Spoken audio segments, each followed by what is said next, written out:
할렐루야. 오후 찬양 예배 오신 여러분 주님의 이름으로 환영합니다. 우리를 너무나 사랑하신 하나님께서 우리를 교회로 부르신 줄 믿습니다.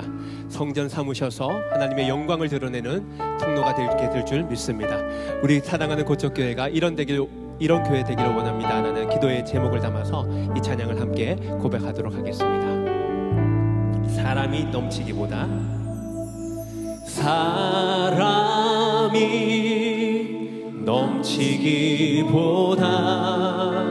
사랑이 넘치는 교회 섬김을 원하기보다 섬김의 기쁨 알아가는 교회 세상이 주목하기보다 주님이 주목하는 교회 화려한 겉모습보다 중심이 주를 향한 교회 주님이 피로 사신 아름다운 교회 서로를 사랑함으로 하나 되는 교회 주님이 머리 되신 거룩한 교회 우리 함께 만들어가요. 내 작은 생각보다도 내 작은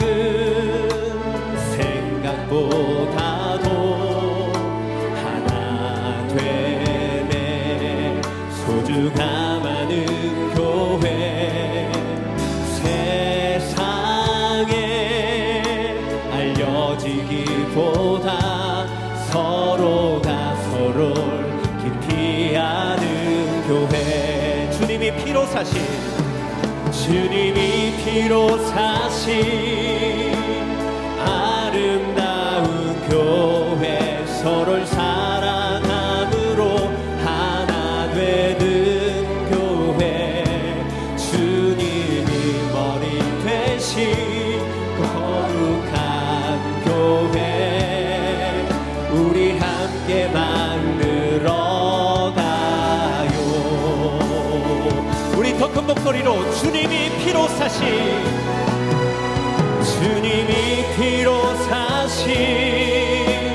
아름다운 교회 서로를 사랑함으로 하나 되는 교회 주님이 머리 되신 거룩한 교회 우리 함께 만들어가 한 번 더 고백할까요? 주님이 피로 사신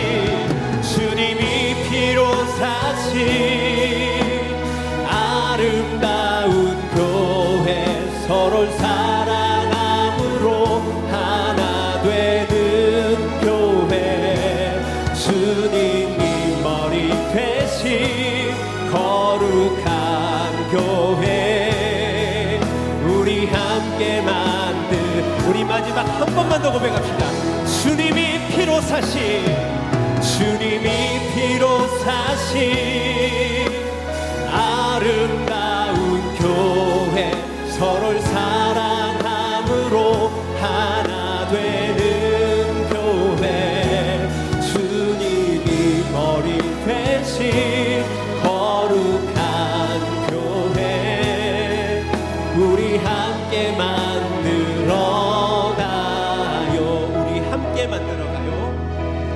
우리 함께 만들어가요. 우리를 그렇게 아름답게 빚어가신 존귀하신 주님 찬양합니다. 할렐루야.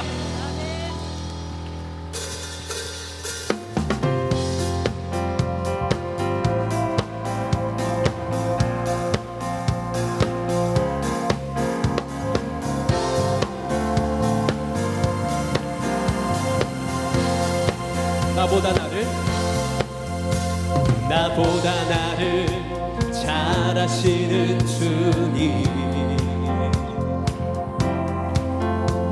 내가 주를 떠나 어디로 가겠나이까. 나 어딜 가든지 주의 손이 나를 인도하시며 주의 오른손이 나를 붙드시리다. 나를 창세 전부터 계획하시고 지금까지 인도하시네. 아멘. 하나님이여 주의 생각이 어찌 그리고 외로우신지요. 나의 생각보다 나의 뜻보다 더 크고 놀라우신 주님.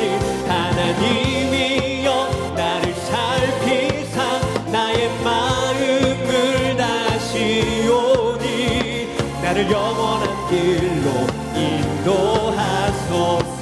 할렐루야. 나보다 나를 잘 아시는 주님. 내가 주를 떠나 어디로 가겠나이까. 어딜 가든지 주의 손이 나를 인도하시며 주의 오른손이 나를 붙드시리다. 나를 창세 전부터 계획하시고 지금까지 인도하시네.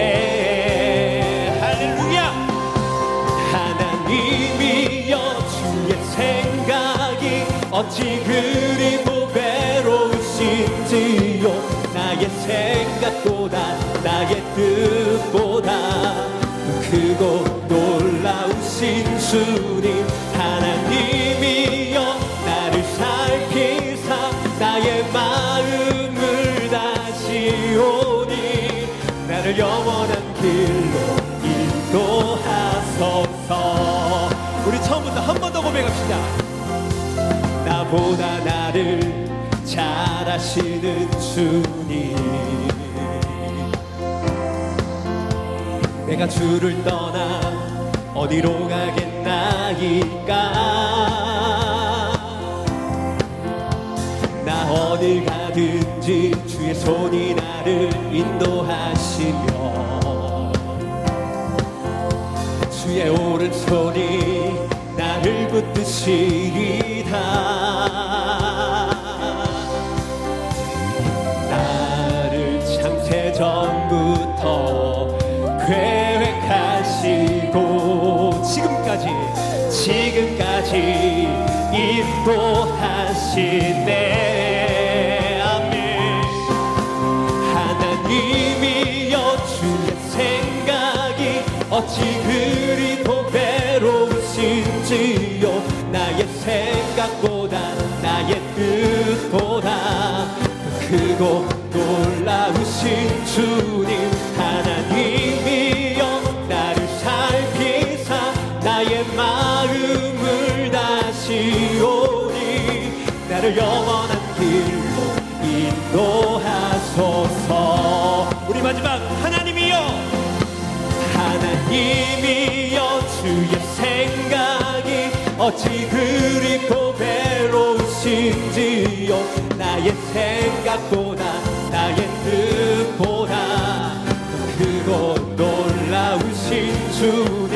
하나님이여 나를 살피사 나의 마음을 다시오니 나를 영원한 길로 인도하소서. 우리를 인도하실 주님을 찬양합니다. 할렐루야. 아멘.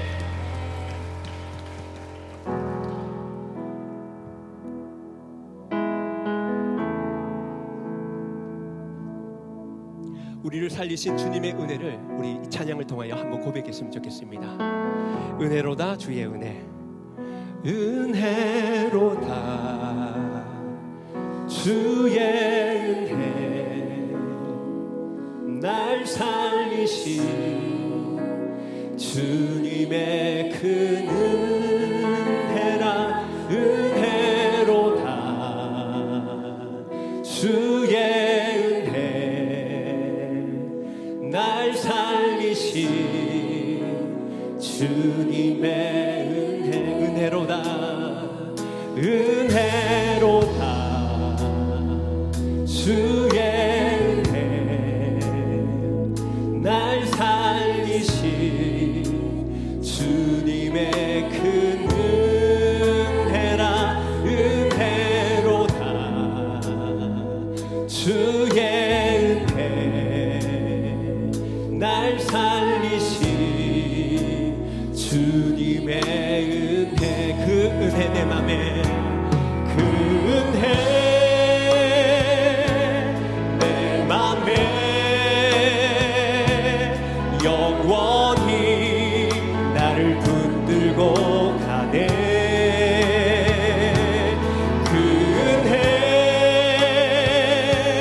평생에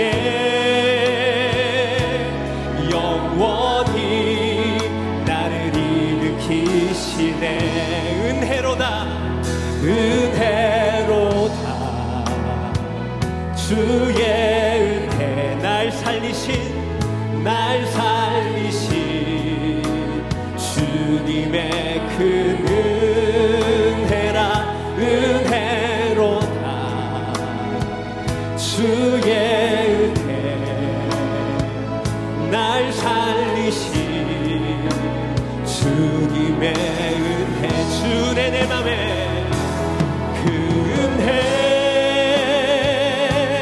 내 맘에 영원히 나를 붙들고 가네 그 은혜 평생에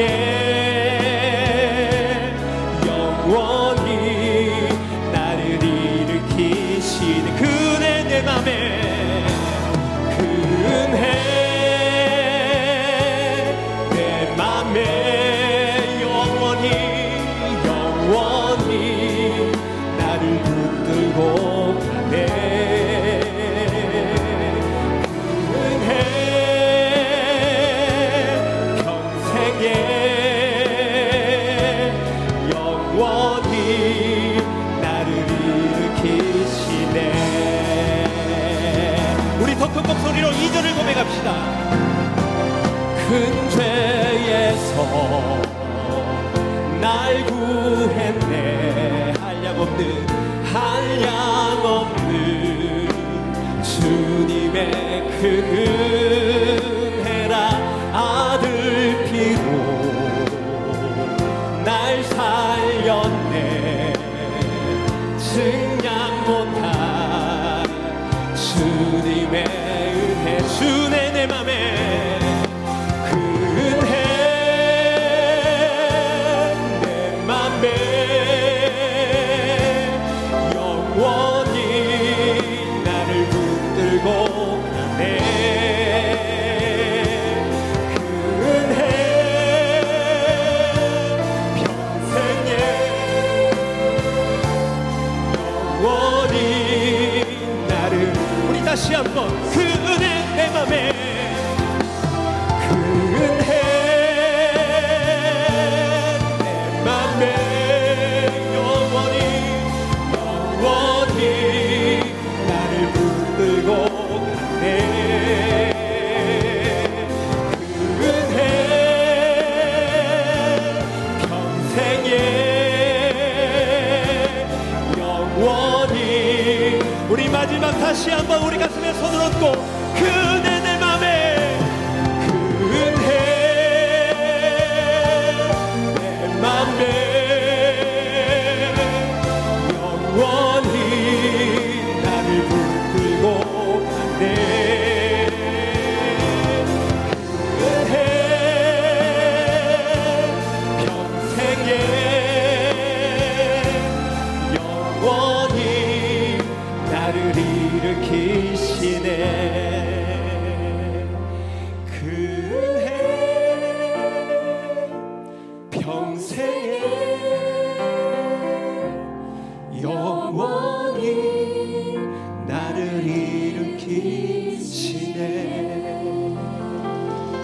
오늘도 하나님께서 우리를 은혜로 일으켜 주실 것입니다. 말씀하실 것입니다. 우리를 살게 하실 것입니다. 우리를 다시 살리시는 그 복음의 능력이 우리 가운데 임하게 될 줄 믿습니다. 함께 통성으로 기도하며 말씀의 자리로 나갑시다. 함께 기도하겠습니다. 오 할렐루야. 살아계신 하나님 아버지, 오늘 우리를 늘 당신의 자녀로 부르시고 하나님 찬양하며 그 은혜를 기억하며 하나님 은혜를 사모하는 마음 주셔서 이 자리에 모여서 찬양하게 하셨사오니 말씀하여 주옵소서. 인하여 주옵소서. 성령이 여기 통하시고 전한 목사님이 줄 가운데 영권을 불어넣으셔서 하나님의 복음의 말씀에 증거될 때에 우리가 살아나게 하여 주시고 교회의 생명력이 다시 생명의 바람에 오를 가셔 구석구석 하나님 아버지 오늘 물르고 가시고 하나님 생명은 넘치는 나의 남게 살아가는 우리 거쳐 교회가 될 수 있도록 역사하여 주시길 원합니다. 오직 은혜로만 우리가 삽니다. 하나님의 은혜를 갈망합니다. 이 시간 함께 하시고 주의 성령의 말씀을 선포되는 시간 될 수 있도록 은혜를 베풀어 주시옵소서. 영원히 주님을 찬양합니다. 영원히 우리를 일으키시고 회복시키실 하나님을 기대합니다. 오늘 이 시간 가운데 운행하여 주시옵소서. 말씀하여 주시옵소서. 주님을 찬양합니다.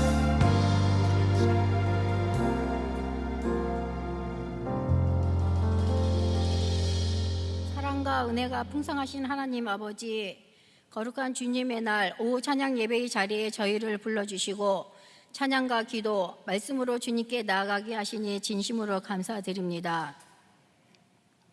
주님의 때에 주님의 방법으로 가장 선하고 완전하게 일하실 하나님을 찬양합니다. 말씀을 통해 드러나는 하나님의 마음이 우리 안에 깊이 새겨지게 하시고 하나님의 우리를 향한, 우리를 변화시키시고 새롭게 하시고자 하시는 그 마음이 우리 안에 깊이 느껴지게 하여 주시옵소서. 이 시간 우리의 마음과 정성을 다해 드리는 예배가 하나님께서 기쁘시게 받으시는 산 제사가 되게 하여 주옵소서. 세상의 분주함과 걱정을 잠시 내려놓고 오직 주님만을 바라보며 찬양하게 하시고 성령님께서 친히 우리의 마음을 주장하여 주시옵소서. 이 시간 주님의 말씀을 전하실 이승열 목사님을 축복하여 주시고 성령님께서 역사하셔서 담대히 말씀 전하게 하옵소서. 말씀을 듣는 저희들 마음의 문을 활짝 열어 말씀을 다 받아 일주일 동안의 삶이 희망차게 하옵소서. 주님의 교회를 애쓰시는 차동영 목사님을 주님의 손에 맡깁니다. 항상 말씀과 기도로 무장하시어 주님의 뜻을 바르게 분별하고 담대히 선포하게 하시며 영적으로나 육적으로 강건함을 더하여 주시고 가정과 사역 가운데 은혜에 은혜를 부어 주시옵소서. 부교육자님에게도 동일한 은혜 부어 주옵소서. 또한 복음을 위해 먼 곳에서 수고하시는 선교사님들을 기억하여 주옵소서. 낯선 땅에서 주님의 사랑을 전하며 헌신하는 그들의 수고가 헛되지 않게 하시고 언제 어디서나 주님의 보호하심과 공급하심을 경험하게 하여 주시며 선교사님들의 사역을 통해 수많은 영혼이 구원받는 열매가 있게 하옵소서. 우리 모두가 예배자로서의 사명을 잊지 않게 하시고 이 찬양 예배를 통해 마음이 새로워지고 삶 속에서 하나님의 뜻을 이루어가는 우리 성도님들 되게 하옵소서. 주일 오후 찬양팀과 가브리엘의 찬양을 흠양하시옵고 찬양대원들의 가정을 축복하여 주시고 자녀들이 주 안에서 하는 일마다 승리하게 하여 주옵소서. 주님의 성전을 위해 여러모로 애쓰는 손길들 주님께서 그 마음 아시오니 한없는 주님 축복을 더하여 주시옵소서. 하나님의 임재하심이 우리 안에 가득하게 하실 것을 믿으며 살아계신 예수님의 이름으로 기도드립니다. 아멘.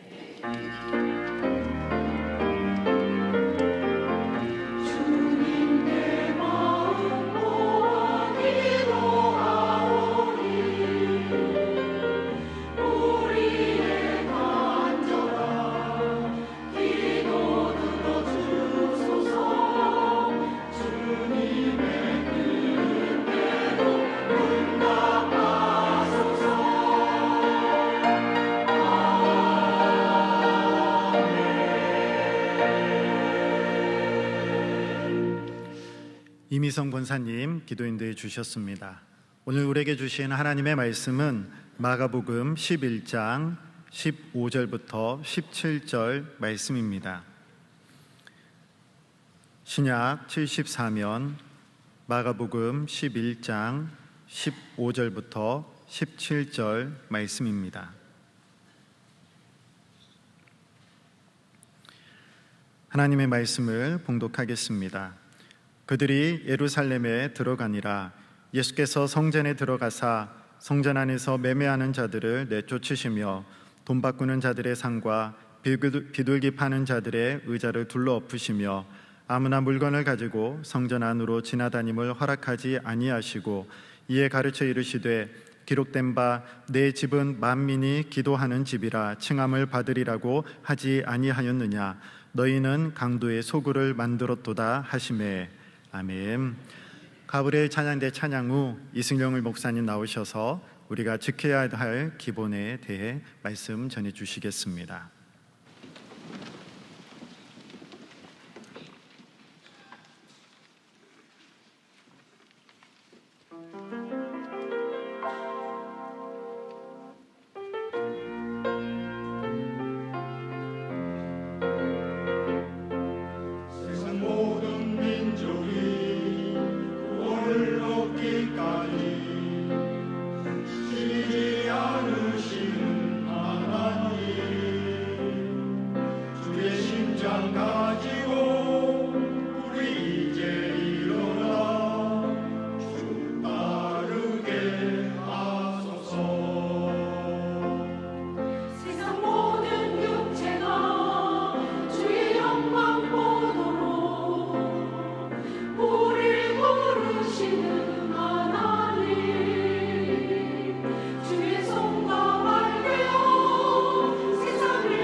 네, 가브리엘 찬양대의 찬양 더 많은 은혜 누리고 또 도전 받은 줄 믿습니다.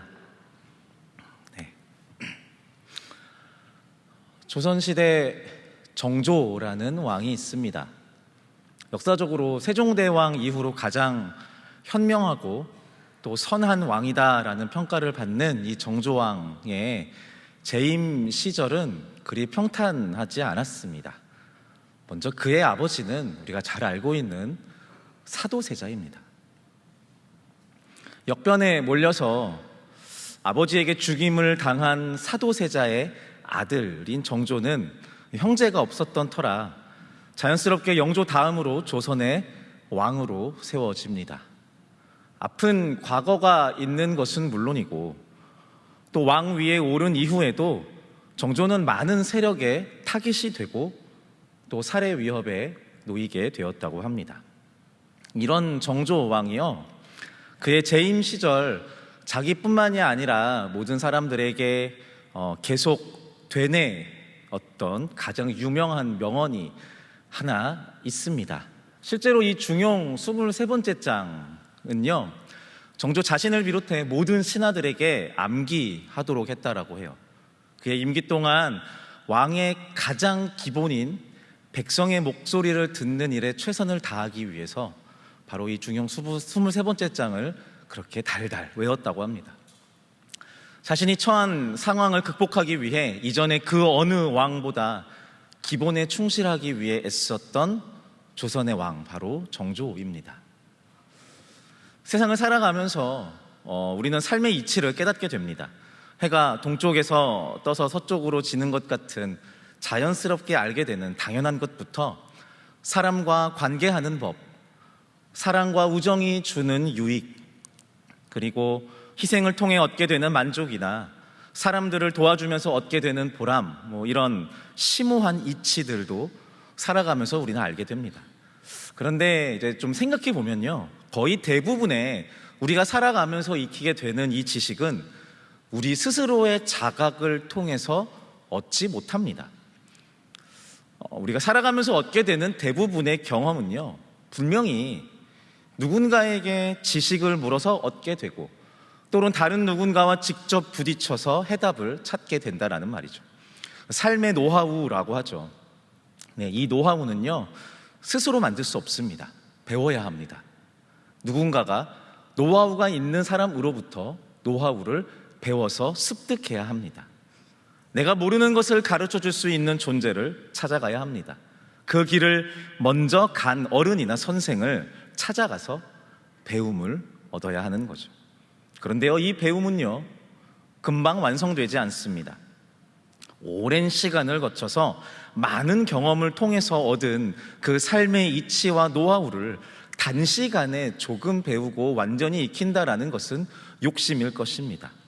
기초부터 튼튼히 배워야 하는 지식들이 거의 대부분이죠.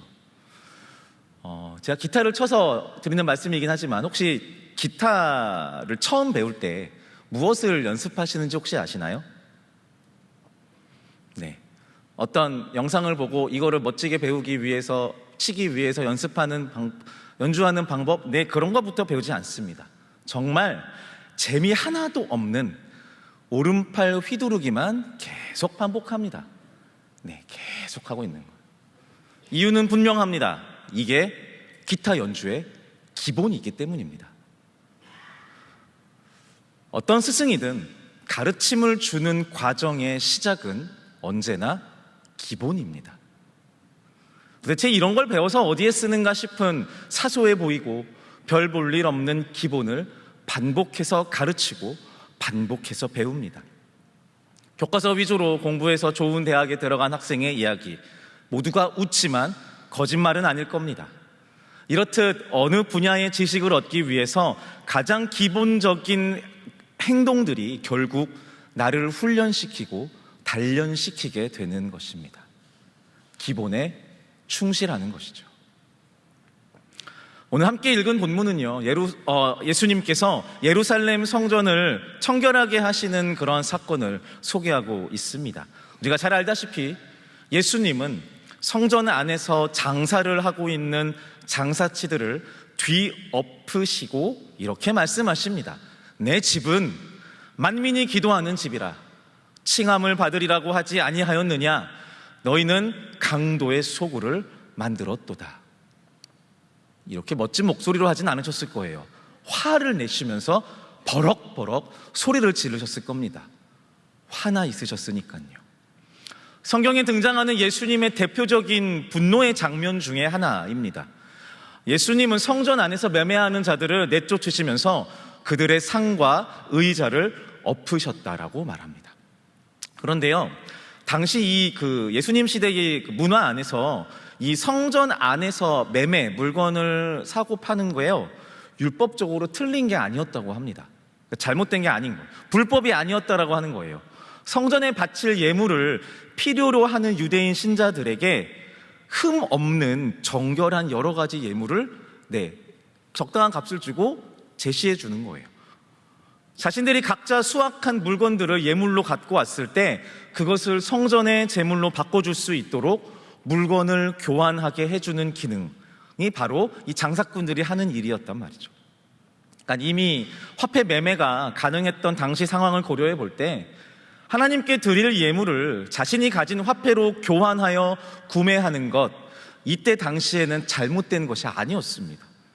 그렇다면 예수님께서는 왜 굳이 이렇게까지 화를 내시면서 그들의 상과 의자를 뒤엎으신 걸까요? 예수님 시대의 성전은요, 성전으로서의 기능을 제대로 하지 못하고 있었습니다. 절기의 제사를 지내고 성전을 섬기는 제사장들이 그 안에 상주하기는 하지만 이스라엘의 하나님인 여호와의 집이라 부를 수 있는 영적인 기능이 완전히 고장난 상태였습니다.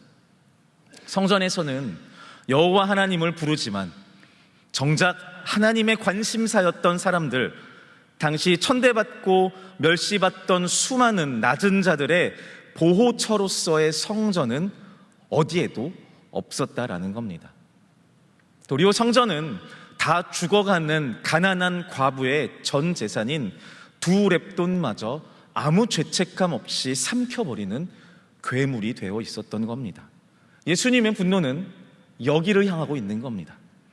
가장 작은 자가 와서 기도하는 집인 성전이 강도의 소굴이 되었다라는 이 표현은요, 자신의 배를 불리기 위해 성전 안에서조차 예물을 매매함으로 폭리를 취하고 아무런 죄책감도 갖지 않는 사람들이 그 안에 즐비했다라는 것을 의미하는 겁니다.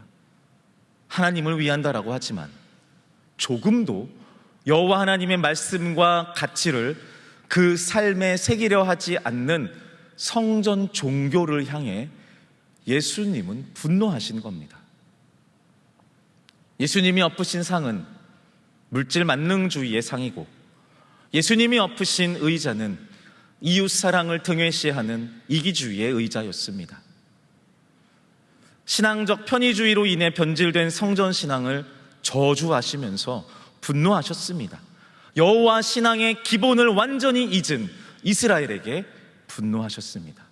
상을 엎으시면서 그곳의 사람들, 그러니까 종교적으로 신앙적으로 타락해서 아무런 죄책감도 갖지 못하고 저 예수라는 작자 왜 저래? 라고 눈을 휘둥그레 뜨면서 의아해하는 이 사람들을 꾸짖으시면서 바로 잡으시려고 지금 분노하시는 겁니다. 자, 그리고 나서 이제 예수님의 구체적인 명령이 소개됩니다. 지금까지 예수님이 하신 일이에요. 상을 뒤엎고요. 그리고 나서 그들에게, 휘둥그레 눈 뜨고 있는 사람들에게 명령하는 장면이 소개되는데요, 16절의 말씀입니다. 이 구절을 같이 한번 읽어보도록 하겠습니다. 아무나 물건을 가지고 성전 안으로 지나다님을 허락하지 아니하시. 이렇게 명령하셨대요. 이 구절 같이 들여다보기 전에 구약 성경의 역사를 한번 들여다보겠습니다. 출애굽 시절에 여호와 하나님을 만나고 싶었던 이스라엘 백성들은요, 이 모세의 성막이라는 아주 특이한 구조를 통해서 하나님을 간접적으로 만납니다.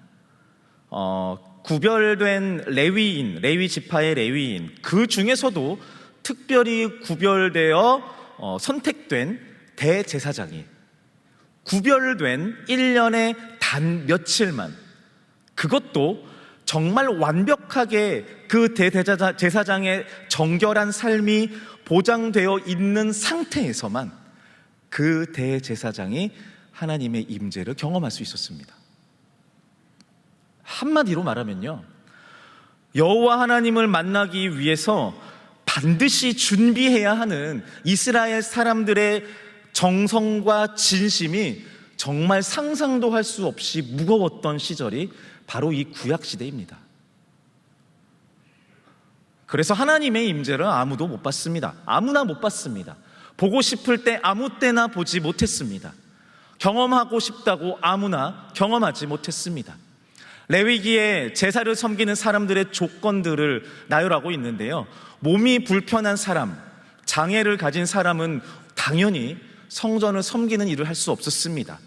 게다가 왼손잡이도 성전 봉사자로는 금지되어 있었다고 합니다. 그런데 놀라운 것은 이 율법에 대해서 이스라엘 사람들 중에 그 누구도 억울해하지 않았습니다. 당연한 거였어요. 영광의 하나님을 쉽고 편하게 생각하는 유대인들은 이때 당시에 단 한 사람도 없었습니다. 이런 불편함과 이런 거리감이 당연하게 여겨졌던 시대라는 거죠. 제가 군대에 처음 입대했을 때 이등병으로서 각직에 이렇게 앉아 있는데요. 당시 선임병들이 농담 삼아 이렇게 이야기를 했더랬습니다. 야, 요즘 애들 진짜 편하다. 이러다가 이등병들이 누워서 TV를 보는 일이 일어날 거야. 이게 군대냐? 지금 우리의 자녀들 누워서 TV 보고 있습니다. 네, 옛날 이야기라는 거죠. 예물을 드리기 위해 성전 안에서 물건 매매가 일어나는 광경을 만약 출애굽 1세대들이 목격한다면 아마 이렇게 말하지 않았을까요? 와, 요즘 제사 진짜 편해졌다. 돈만 있으면 누구나 예물 드리고, 야, 이 누구나 죄사함 받는 거 아니야? 야, 말세다 말세. 예수님은요, 성전 안에서 사리사욕을 취하며 장사하는 장사치들을 완전히 몰아내십니다. 본질을 잊고 편의만을 추구하는 것은 죄이고 속여 빼앗는 것이고 강도와 같은 짓이었기 때문에 이들의 대가는 마땅한 것이었습니다. 그리고 예수님은요, 그곳에서 그 어떤 누구도 물건을 가지고 다니지도 못하도록 명령하십니다. 아무도 그 성전 안에서 물건 매매는 물론이고 갖고 다니지도 말라고. 이게 무슨 말이냐면요, 아무나 여기 올 생각하지 말라고, 긴장하라고 화를 내고 있으신 거예요. 이게 지금 어떤 느낌이냐면요, 마치 지금 예수님 시대인데요, 출애굽 시절의 그 딱딱한 보수 성막 신앙으로 돌아가 버리는 명령인 거예요. 이등병들은 TV를 보기 위해 고개를 맘대로 돌려서도 안 되는 90년대 군대로 지금 돌아가라 라고 하는 명령과 비슷한 겁니다. 예수님은 지금 촌스러운 옛 야훼 신앙에서 벗어나 이제 조금 세련되고 자유로운 새 성전 신앙을 정면에서 반박하고 있는 겁니다. 그리고 그 기본으로 돌아가라고 명령하시는 거예요. 내 집은 기도하는 집이다. 앞으로 이 집에서 아무나 그리고 아무렇게나 제사할 생각하지 말아라. 세련됨이고 자유로움이고 할 것 없이 그 어떤 것도 허용하지 않는 가장 처음으로 돌아가라고 명령하십니다. 이 명령을 요즘의 이야기로, 요즘의 어떤 어법으로 바꿔보면 이런 의미이지 않을까 싶습니다. 너희들이 지금 말하는 신앙이라는 것이 무엇이냐? 이깟 성전이 하나님이라고 생각하느냐? 처음으로 돌아가라. 하나님을 경외하면서 그 이름만으로 떨며 순종하였던 너희들의 조상의 그 신앙으로 돌아가라. 저는 이 구절을 보면서 예수님의 어떤 그윽한 명령 정도가 아니라 예수님의 절규이지 않을까라고 생각해 보았습니다.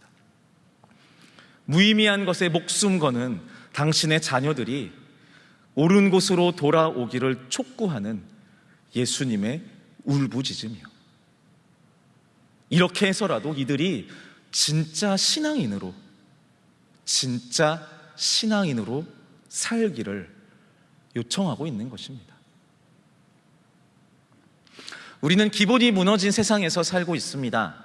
이 말은 정말 맞습니다. 말세라고 표현할 수밖에 없는 세상에서의 극악무도한 범죄는 물론이고 심지어 교회 안에서조차 차마 눈뜨고 볼 수 없는 부끄럽고 창피한 일들이 버젓이 일어나고 있습니다.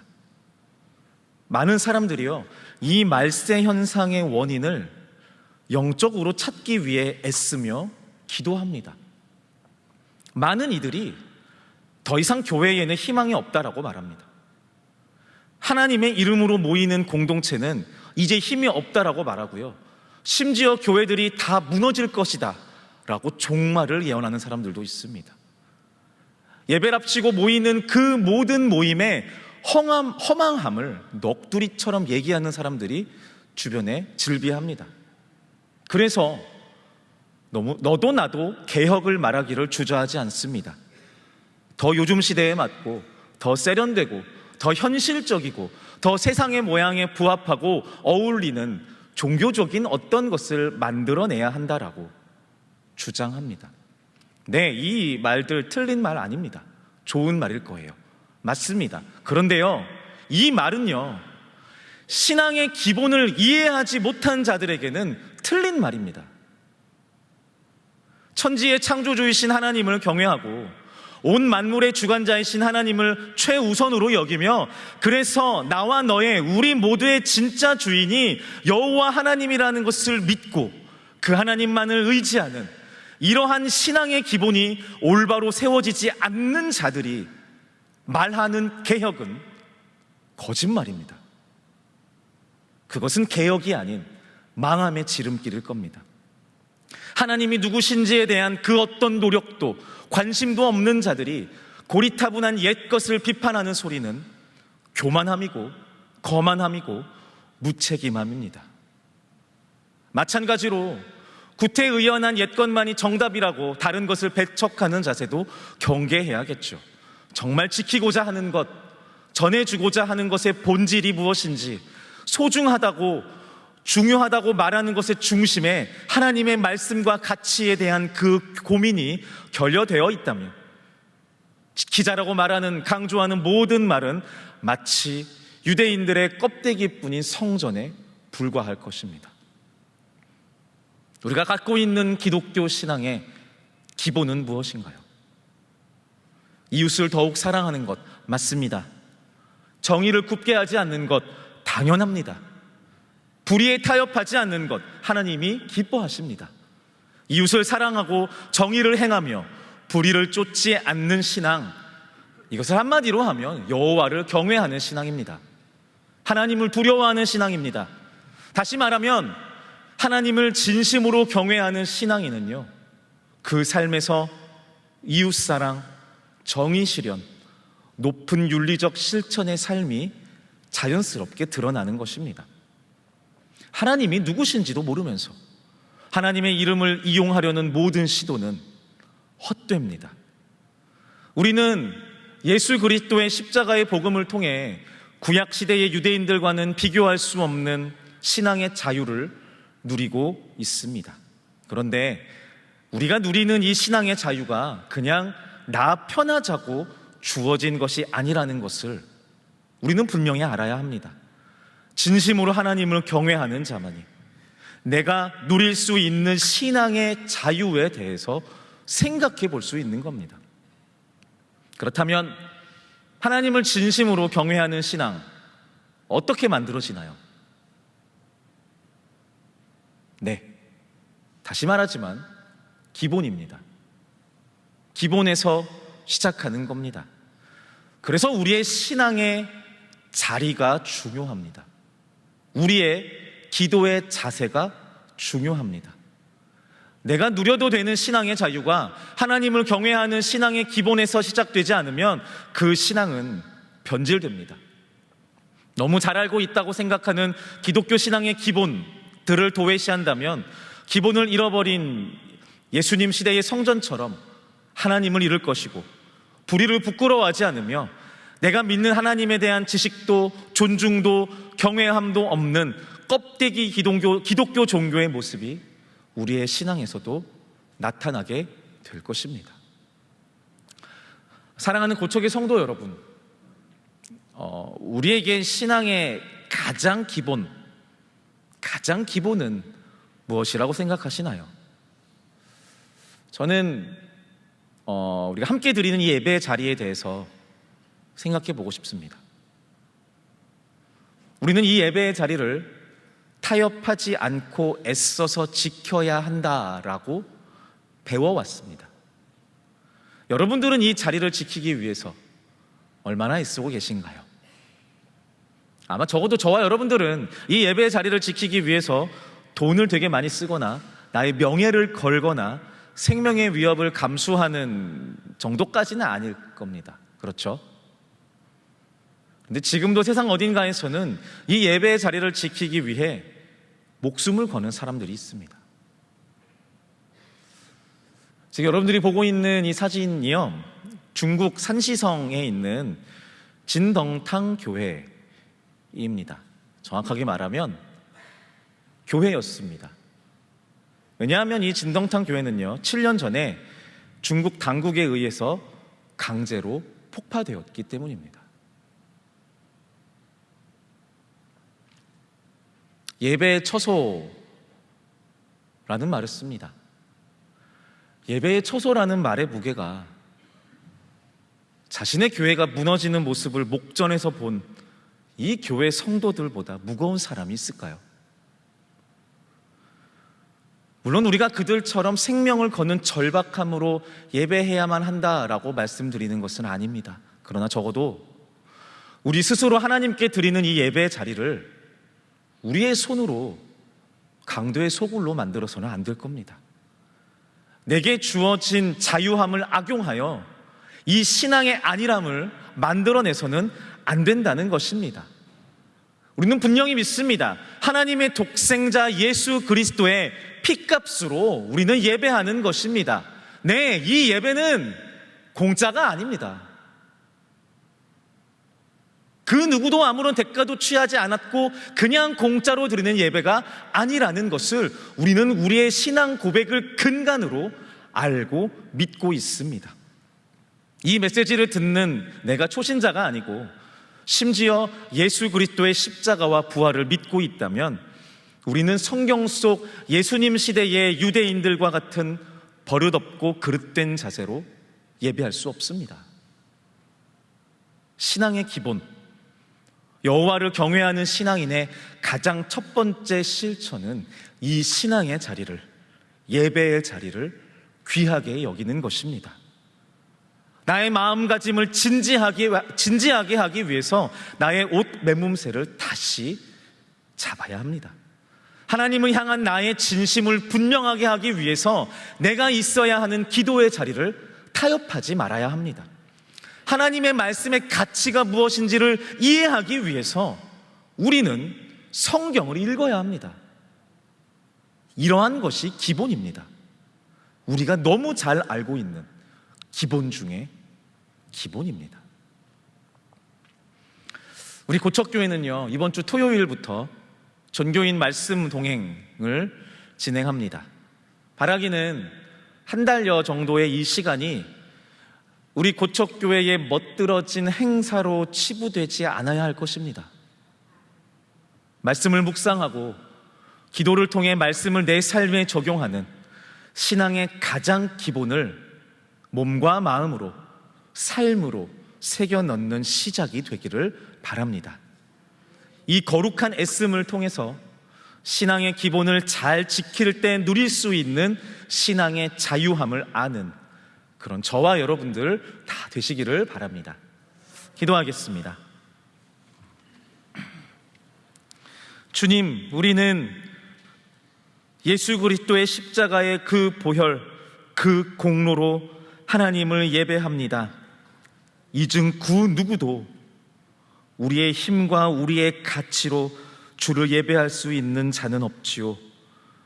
주님, 그 하나님을 처음 만나서 우리의 연약함과 완악함과 죄악됨을 마주하고 주 앞에 엎드려 나를 떠나소서 나는 죄인으로소이다 고백하였던 베드로와 같은 심정으로 하나님을 만났던 자들이 있다면 주여 그 신앙의 기본을 우리가 회복하게 하여 주시옵소서. 성령 하나님, 우리를 가르쳐 주시고 이끌어 주셔서 주님 그 신앙의 기본으로 온전히 돌아가 기본을 지키며 신앙생활할 때에 누리는 신앙의 자유와 진짜 신앙의 가치를 받아들이는 우리 모두가 되게 하여 주시옵소서. 예수님의 이름으로 기도드립니다. 아멘.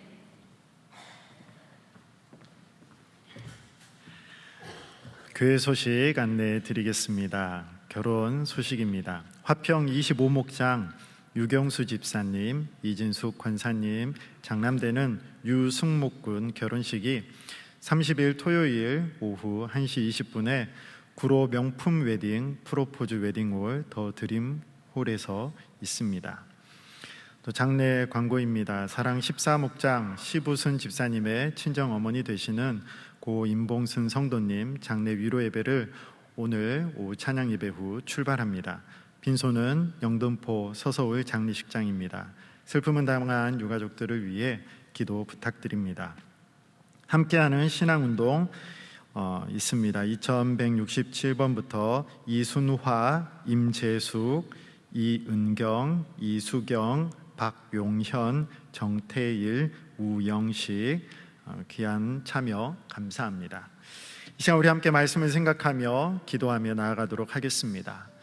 하나님, 우리의 신앙의 기본이 다시 굳건하게 서기를 원합니다.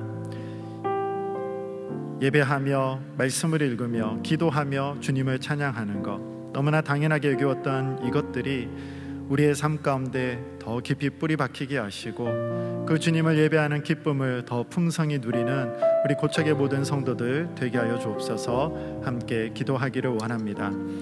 또한 정교인 30일 말씀 동행 이번 주 토요일부터 시작됩니다. 이 시간을 통해서 하나님께서 예배하시고 하나님께서 부어주시기로 작정하신 말씀의 큰 은혜를 우리 모든 성도들 다 받아 누리는 시간이 되게 하시고 그 폭포수와 같은 말씀으로 말미암아 우리의 삶이 더욱더 온전해지고 하나님께 더욱더 가까이 나아가며 담대히 믿음으로 굳게 서는 그러한 시간 되게 해달라고 기도하기를 원합니다. 여러분의 여러 기도의 제목들 놓고 시간 함께 기도하며 나아가겠습니다. 기도합니다. 할렐루야. 좋으신 아버지 하나님, 오늘도 이 하루 하나님을 예배하며 귀한 말씀을 들으며 신앙의 기본을 다시 생각하며 다지게 하시니 감사합니다. 하나님을 예배하며 하나님을 찬양하며 함께 모여 힘을 다해 기도하는 것 얼마나 값지고 귀하고 소중한 것인지 당연히 주어진 것이 아니라 예수 그리스도의 주님의 핏값으로 사여진 것임을 깨닫게 하여 주시고 더 귀하게 더 소중히 여기며 더욱더 예배의 자리를 지키며 더욱더 말씀을 가까이 하며 힘을 다하여 부르짖고 기도하며 주님을 찬양하는 기쁨을 온전히 누리는 우리의 신앙이 되게 하여 주시옵소서. 겉만 번질한 것이 아니라 온전히 주님을 향한 마음의 중심이 바로 서게 하여 주시옵시고 주님을 향한 감사와 찬양으로 온전히 삶을 살아가는 우리가 되게 하여 주옵소서. 하나님, 이번 주 토요일부터 종교인 30일 말씀 동행이 시작됩니다. 말씀을 준비하며 전하는 담임 목사님에게 성령으로 충만케 하시고 참여하는 모든 성도들이 하나님 예배하시고 작정하신 풍성한 은혜를 받아 누리는 귀하고 복된 말씀의 시간 되게 하여 주시옵소서. 주님의 말씀을 보고 주님의 말씀을 묵상하고 주님의 말씀에 제대로 순종하지 않고는 우리는 이 세상을 제대로 살아갈 수 없음을 고백합니다. 주님 말씀하여 주옵소서. 주의 음성을 듣게 하여 주시옵소서. 무엇보다 새벽을 깨워 간절히 부르짖으며 주님께 가까이 나아가는 귀하고 복된 시간 되게 하여 주시옵소서.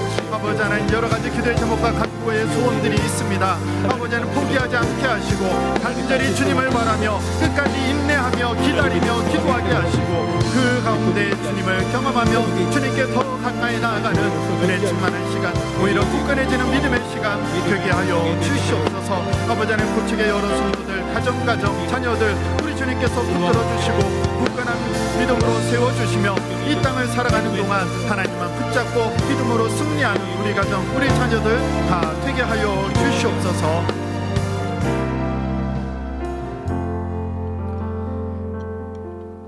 사랑과 은혜와 자비가 풍성하신 아버지 하나님, 귀한 예배의 자리 가운데 저희를 불러주시고 주의 말씀을 듣는 것이 얼마나 참 귀하고 값지고 소중한 일인지요. 당연히 여겼던 하나하나 우리가 그 시간들이 그저 주어진 것이 아니라 우리 주님의 핏값으로 세워진 것임을 깨닫게 하시니 감사합니다. 더욱더 예배의 자리를 소중히 여기며 하나님께 예배하는 기쁨과 은혜를 누리게 하여 주옵소서.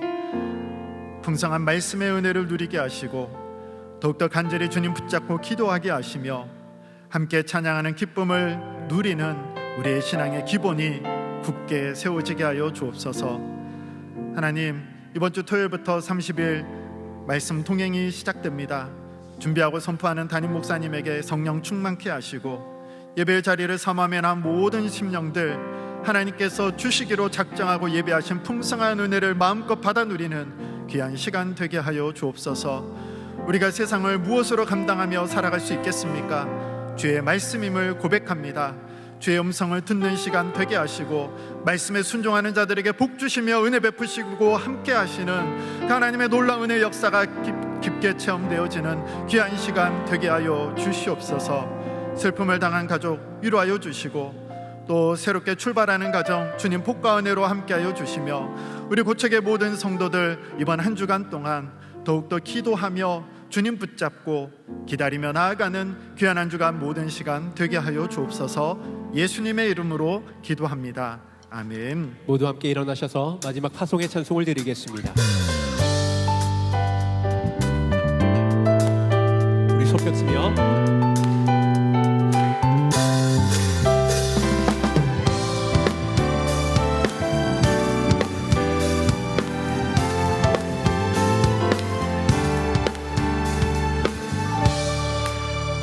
주의 약속하신 말씀 위에서 영원토록 주를 찬송하리라. 소리 높여 주께 영광 돌리며 약속 믿고 굳게 서리라. 주의 약속하신 말씀 위에서 세상 염려 내게 엄습할 때에 말씀으로 싸워 이기며 약속 믿고 굳게 서리라.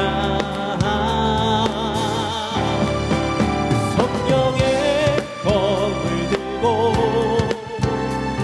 구원의 투구를 쓰고 믿음의 방패와 진리의 띠로 말씀 위에 굳게 서리라.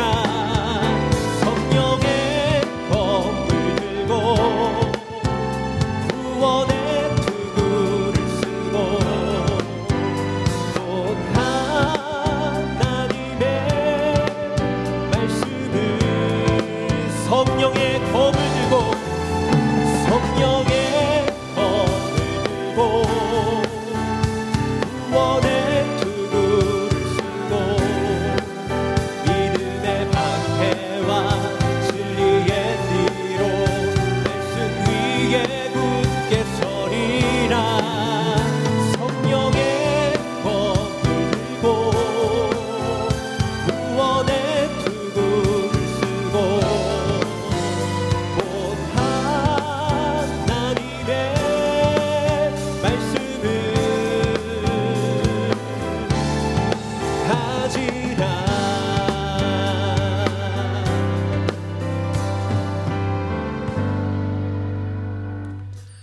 이제는 우리 주 예수 그리스도 은혜와 아버지 하나님의 크신 사랑과 성령의 교통하심이 신앙의 기본을 지켜 더욱더 감사하며 말씀 가운데 거하고 주를 찬양하기를 결단하고 다짐하는 예배하는 모든 주의 성도들과 그들의 가정과 자녀들의 미래 가운데 우리 고척교회 위에 이제로부터 영원토록 함께 하시기를 축원하옵나이다. 아멘.